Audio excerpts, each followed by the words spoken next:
Hey guys, so I am using the final exam blueprint for Acute and Chronic 2, and I am just going to go through all of the topics that they gave us and fill in some information that I think might be on the test.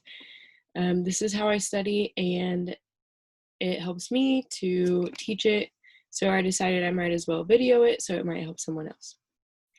So for end of life, we're going to have 3 questions. They broke it down into 2 sections, comfort care and grief. So for comfort care, I got most of this information out of the book. For pain, we're going to do pharmacological and positioning interventions. Skin integrity is not a concern for end of life, so whatever position that they feel most comfortable in. So we're going to do pharmacological interventions like morphine. I'll talk about some others here in a minute.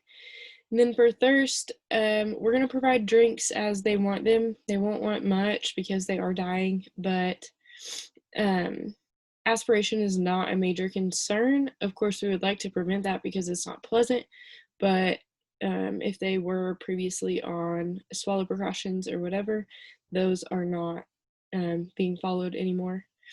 Then another thing we can do to help with thirst is to provide oral care frequently. Just keep their mouth wet.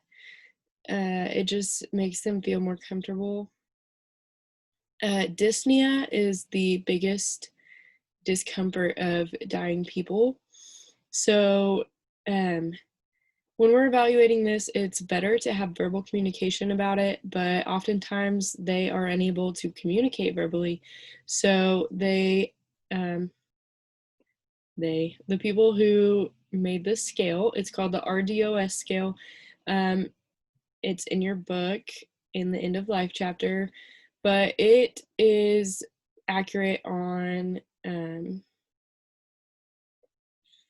just determining whether their dyspnea is causing them discomfort or not. It's a lot like the CPOT, only for respiratory distress.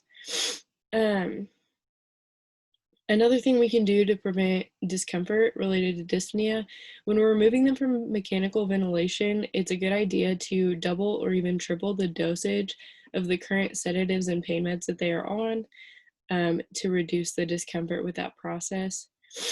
And then another one that we need to try and keep a handle on is anxiety. Dying is not pleasant, obviously, so if their pain meds are not helping with their anxiety, sometimes we'll give them a benzo as well. And then other interventions we can do without an order are dimming the lights, turning off the alarms, and these both limit patient stimulation, so they help in controlling that anxiety as well. So now we're going to talk about grief. There's an acronym in the book called NURSE, and it is steps you take to help the family with grief and mainly to overcome denial, but they're also helpful with the grief process as well.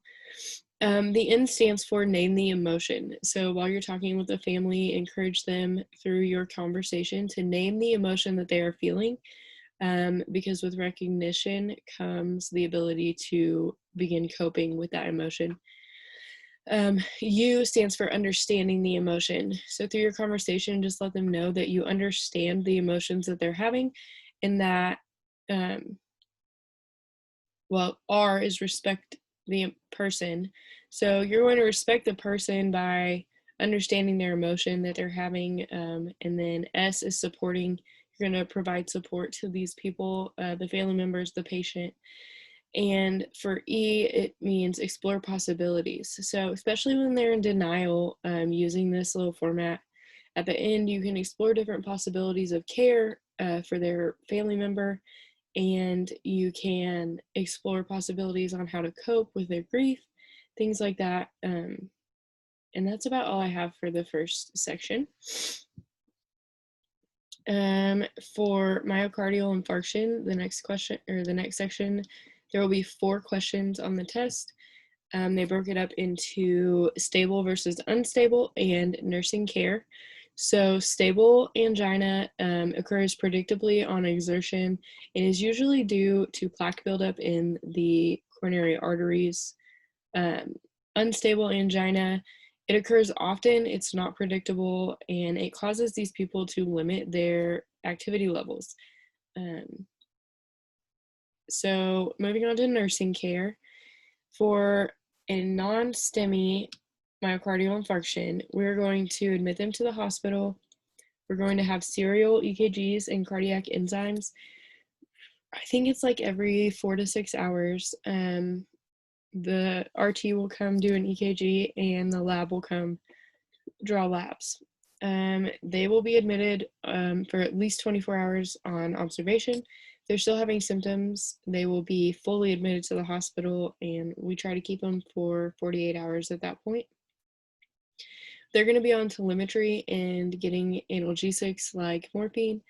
We're going to put them on supplemental oxygen. Even if they're satting decent, we want to reduce the oxygen demand on their heart, and that's what morphine does along with the oxygen. Nitro also reduces the oxygen demand. We're going to give it sublingually at first, and then if their pain is reoccurring, we're going to start a drip. You give beta blockers, PO, calcium antagonists are our backup plan if nitro and beta blockers are not working the way we would like them to. We're going to give aspirin, so don't forget MONA, morphine, oxygen, nitro, aspirin, okay? If you forget everything else, remember MONA. Heparin is also an option to give a blood thinner to reduce the strain on the heart. Then we're going to give them a high-level statin, and if it is urgent, if it becomes urgent at any time, they're going to go for the PTCI, okay? So now we're going to talk about the STEMI. These patients are going to come in, the paramedics are going to call ahead and tell you that they are seeing STEMI indicators on their telemetry readings. When they get there, we're going to put them in semi-Fowlers. This keeps them comfortable, but also promotes cardiovascular function. They're going to get a repeat EKG, and we're going to draw cardiac enzymes. We're going to do this within 10 minutes of them arriving. Just a refresher, cardiac enzyme labs are troponins, creatinine kinase, CKMB, myoglobin, and CRPs. Troponin is your biggest indicator, but it doesn't always show up for about 6 hours after your heart muscle starts dying. We're going to start an IV, large bore. We like them in the ACs because of the possibility of tests being run and the PTCI procedure. They are also going to get aspirin, nitro, oxygen, and morphine. We're going to give them 325 milligrams of aspirin. We're going to give them nitro sublingual. We might do the spray in their mouth, and we could possibly start them on a drip. It says to only give oxygen if their SAT is below 94. Morphine 2 to 5 milligrams IV every 5 to 30 minutes as needed. And beta blockers reduce blood pressure and heart rate, and that all of those things reduce oxygen demand from the heart. And then we're also going to start them on an ACE inhibitor. We're going to take their vital signs frequently, and then we're going to use the mnemonic APQRST to evaluate their chest pain. And if you need further review on those medications that I just covered, that is on pages 150 and 151 in your Perrin book. So I'll do in the next video the rhythm identification and troubleshooting, mainly because I didn't want to go get my stuff. So now we're moving on to cardiac interventions. There will be 5 questions on the exam. So first we have the PTCA, and that is your percutaneous transluminal coronary atherectomy. That's what we do when they come in with a STEMI, and it's what we do if their non-STEMI turns into a urgent case. So the PTCA needs to be performed within 90 minutes of arrival to the hospital for it to be the most effective. What it is clot and plaque retrieval to return blood flow. They can Like they insert a catheter and retrieve the plaque, pull it out, and then blood flow is restored. So then the next thing they can do is a very similar process, but instead of retrieving the clot or the plaque, they go in with a stent that has a balloon inside of it. And they insert this catheter up to where the plaque is, occluding the arteries. They blow up the balloon to expand the stent and push the plaque up out of the way. That opens up the lumen of the vessel, and then they deflate the balloon, the stent stays, and they pull the catheter out. So what is our job as nurses? Our nursing interventions, first we're going to explain the procedure when they get there. We're going to try and obtain consent if they are, with it enough to do so. We're going to get vitals and pulse ox monitoring. This is before, during, and after their procedure. And then post-op, we are going to monitor for ischemia. This looks like checking for chest pain, watching their telemetry, asking about shortness of breath, things like that. Very similar to how we monitor for thrombosis, except now we're going to throw in all the things we do for DVT. Then we're monitoring for bleeding. One of the questions on one of our tests, I don't remember which test, but was about a large hematoma at the site. That is bleeding. I missed that question, so everyone know large hematoma at insertion site is bleeding, and we need to apply pressure and call the doctor. There's two types of entry. We have femoral and radial. Your femoral entry, your patient is bedbound, I think for 10 to 18 hours. Someone feel free to check me on that. Skin integrity, you want to roll them, but not a lot, because we're not trying to dislodge the clot that's happening in their femoral artery. Infection control is a concern because of the proximity of the insertion site to the pubic region. So making sure that we keep that area clean and dry is a big deal. And then when your patient moves, that increases their risk of rebleed. So before they even get the PTCI, we need to be considering our patient as a whole and maybe suggesting to the doctor that they do a radial entry instead of a femoral entry, because of the different complications that come with each. So I'll cover pacers in the next one as well. So cardiac surgery, we've got two questions over this. So I'm going to briefly go over CABG and recovery.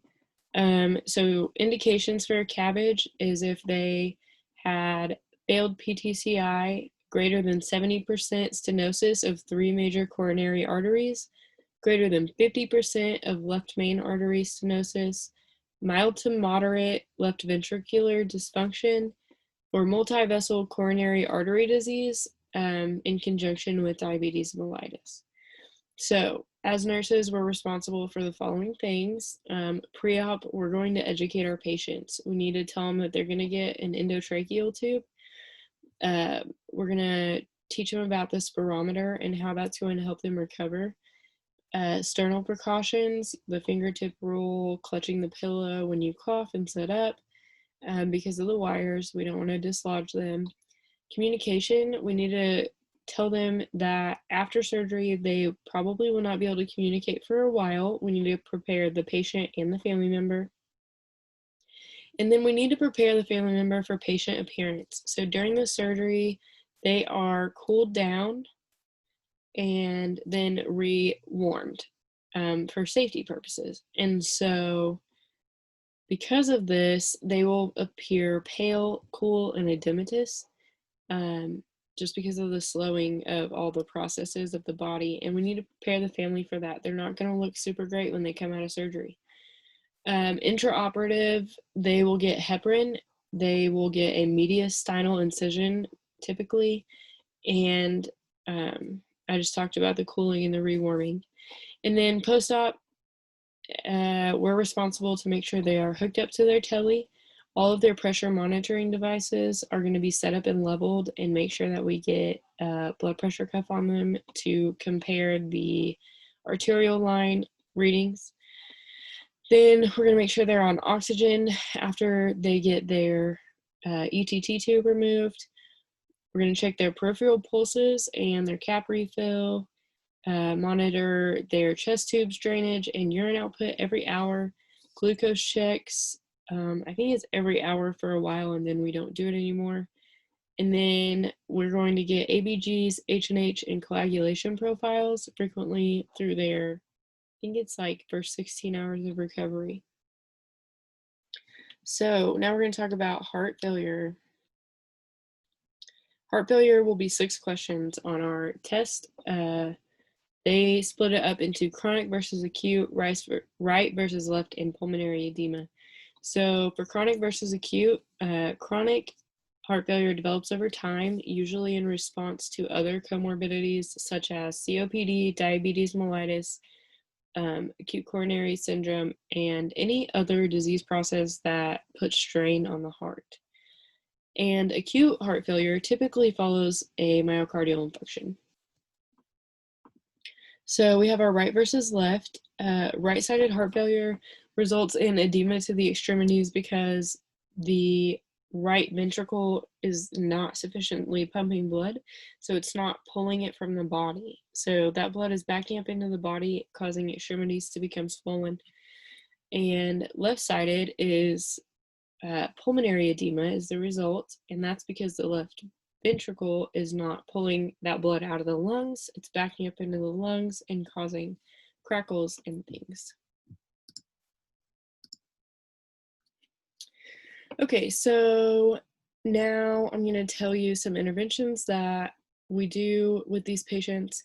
A lot of them are things that well, not even a lot of them. So I'm just going to start. Interventions include dietary changes, positioning for sleep, moderate exercise, about 30 minutes a day, and then pharmacological regimens like diuretics, beta blockers, ACE inhibitors, and chronotropic medications. Some examples are Lasix, digoxin, clopidogrel, lisinopril, all those fun meds. And then pulmonary edema, this will sound like crackles in their lungs. The patient can complain of shortness of breath, and they will have a wet cough with no sputum. That's what it looks like. The diuretics help with that. If they're on a ventilator, you can increase the PEEP, obviously within order, and that will push the fluid out of their lungs into different spaces and help to relieve that pulmonary edema as well. So now we're going to move on to acid-base balance and ABGs. There's 3 questions. I'm going to share my screen so you can see what I'm seeing, just because I think that'll be the best way to show you guys what I mean. So gonna zoom in on this table. So this table right here that I made, this is what comes up in my head while I am trying to decide whether they are in metabolic acidosis, alkalosis, or respiratory acidosis or alkalosis. And it's also what I think about when I'm trying to decide whether it's compensated, uncompensated, or partially compensated. So for metabolic acidosis, we're going to see that this bicarb and the pH are both going to be on this end of the spectrum over here. Their pH will be less than 7.35. Their bicarb will be less than 22, and if it is uncompensated, their CO2 will not have changed at all. It will be within normal limits. If it is partially compensated, their CO2 will be over here. In the alkaline, it'll be greater than 35. And if it is fully compensated at any time, it will have returned to normal limits. So then if they are in metabolic alkalosis, it will be over here. So their pH will be above 7.45. their bicarb will be above 26, and if it is uncompensated, their CO2 will be within normal limits, and if it is compensated, their CO2 will be above 45, or partially compensated, their CO2 will be above 45. For respiratory acidosis, their pH will be less than 7.35, their CO2 will be greater than 45. If it's uncompensated, their bicarb will be within normal limits. If it is partially compensated, their bicarb will be greater than 26. Now for alkalosis, it will be, their pH will be above 7.45, their CO2 will be below 35, and if it's not compensated at all, their bicarb will be within normal limits, and if it is compensated, their bicarb, or partially compensated, their bicarb will be less than 22. Fully compensated means that they are within normal limits after a metabolic or respiratory episode. Yeah, that's about all I have for that. A lot of this is just understanding relationships between the lungs, kidneys, and your body pH. So your CO2 reflects your lungs and your bicarb reflects your kidneys. Your lungs kick in faster than your kidneys do. Kidneys take 2 to 3 days to kick in to try to correct the balance. Whereas the respiratory, your lungs can kick in sooner. So, sorry, excuse me while I set my computer up again.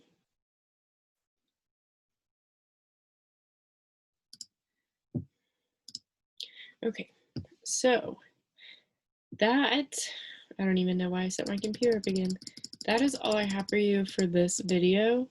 In the next video, I will cover more of the topics, and then I will make a video just for our new material, which is sepsis, burns, and shock. But it looks like only sepsis and burns are on this test, so that will be coming soon.